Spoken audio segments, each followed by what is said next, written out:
ایسی گندی سیاست سے پناہ.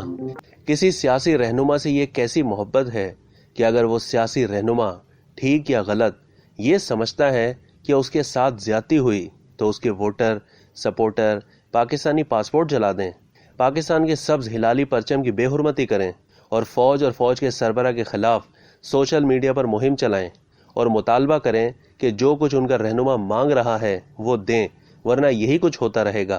عمران خان کے خلاف تحریک عدم اعتماد کی کامیابی اور ان کی حکومت کی رخصتی کے بعد جو حالت ان کے ووٹر سپورٹرز کی ہے وہ سمجھ سے بالاتر ہے. پرامن احتجاج ضرور کریں، وہ جو کچھ غلط سمجھتے ہیں ان کے بارے میں تہذیب کے دائرے میں رہ کر بات بھی ضرور کریں، لیکن یہ کیسی سیاست اور سیاسی وابستگی ہے کہ غصہ پاکستان پر نکالا جا رہا ہے.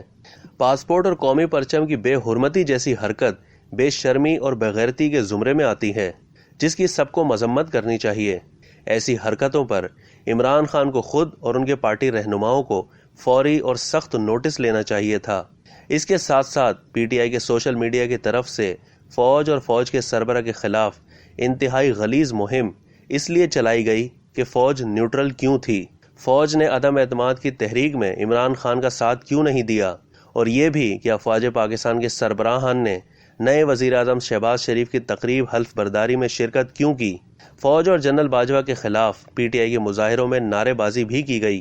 یہ کھیل کتنا خطرناک ہے، اس کا پاکستان کو کتنا نقصان ہو سکتا ہے، اس بارے میں عمران خان بھی جانتے ہیں اور تحریک انصاف کے دوسرے رہنما بھی. فوج نے گزشتہ روز اپنے اعلیٰ سطحی اجلاس میں اس فوج مخالف مہم کی مذمت کی تھی.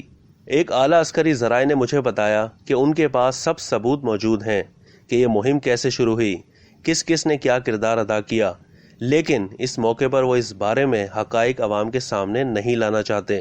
ان معاملات پر عمران خان صاحب اور تحریک انصاف کی لیڈرشپ کو بیٹھ کر ٹھنڈے دل سے غور کرنا چاہیے. ایسی سیاست پاکستان کے لیے بہت خطرناک ہے. پہلے ہی سیاست میں بد زبانی، بدتمیزی اور بد اخلاقی بہت زیادہ ہو چکی ہے، اب نئی حدیں پار کی جا رہی ہیں. سیاسی رہنما کوئی بھی ہو، عمران خان، نواز شریف، آصف علی زرداری یا کوئی اور، سیاسی جماعت کوئی بھی ہو، تحریک انصاف، نون لیگ، پاکستان پیپلز پارٹی یا کوئی اور، اندھی تقلید بہت خطرناک ہوتی ہے. نہ تو یہ سیاسی جماعتیں ہمارے ایمان کا حصہ ہیں اور نہ ہی یہ سیاسی رہنما ایسے کردار کے مالک ہیں کہ ان سے کوئی غلطی ہو ہی نہیں سکتی یا ان کا ہر کہا اس پارٹی کے ووٹروں اور سپورٹروں کے لیے قابل تقلید ہے. نہ جانے سیاست میں اتنی نفرت کیوں پیدا ہو گئی ہے. اس کو کم کرنے کے بجائے اس کو بڑھاوا دیا جا رہا ہے اور ہر گزرتے دن کے ساتھ ساتھ سیاسی بنیادوں پر معاشرے کی تقسیم گہری سے گہری ہوتی جا رہی ہے، جو چند سیاسی رہنماؤں کے ذاتی مفاد اور ان کی ایگو کی تسکین کا سبب تو بن سکتی ہے، لیکن پاکستان، ریاست، اداروں اور عوام کے حق میں نہیں بلکہ ان سب کے لیے بہت خطرناک ہے. نفرت کی اس سیاست کو کیسے ختم کیا جائے، یہ وہ معاملہ ہے جس کے لیے سیاسی جماعتوں اور ان کے رہنماؤں کو اپنے ماضی اور اپنے حال پر غور کرنا ہوگا. اس سلسلے میں پہل عمران خان اور تحریک انصاف کو کرنی چاہیے. نون لیگ اور پاکستان پیپلز پارٹی بھی اپنے رویوں پر غور کریں.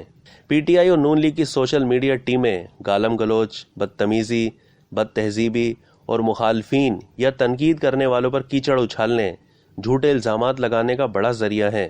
سیاستدانوں اور سیاسی جماعتوں کو تو اپنی اپنی سوشل میڈیا ٹیمز کو معاشرے کی بہتری اور تربیت کے لیے استعمال کرنا چاہیے، لیکن یہ تو اخلاقیات کو تباہ کرنے کا سبب بن رہی ہیں.